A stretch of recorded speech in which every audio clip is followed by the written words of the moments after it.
आणि आता पाहणार आहोत टॉप 9 महत्त्वाच्या बातम्या।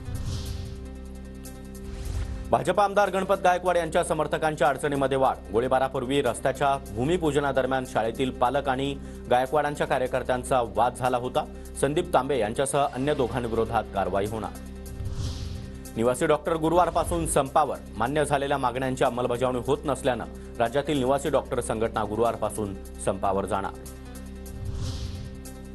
खिचडी कंत्राटाबाबत माहिती देण्यास पालिकेची टाळाटाळ। सर्व फाईल्स पोलिसांकडे पाठवल्याचा महापालिकेचा दावा। मुंबई पुण्यातील 35 लाख दस्तांची तपासणी होणार। बनावट दस्त नोंदणीच्या तक्रारीनंतर 5 वर्षातील दस्त नोंदींची तपासणी करण्याचे महसूल मंत्र्यांचे आदेश।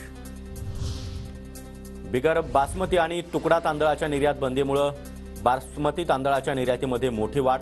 आर्थिक वर्षाच्या अखेरपर्यंत मागील वर्षाच्या तुलनेमध्ये निर्यातीमध्ये 15% वाढ होण्याचा अंदाज।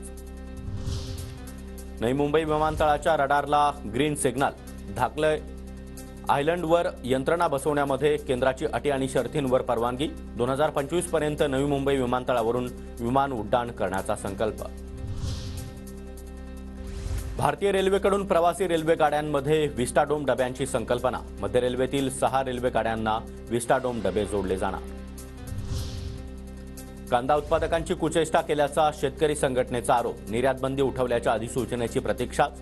प्रत्यक्षामध्ये केंद्रीय वाणिज्य मंत्रालयानं याबाबत कोणतीही अधिसूचना काढली नसल्याचा शेतकऱ्यांचा आरोप। पुढील काही दिवसांमध्ये विदर्भ आणि मराठवाड्यामध्ये वादळी वाऱ्यासह जोरदार पाऊस पडणार।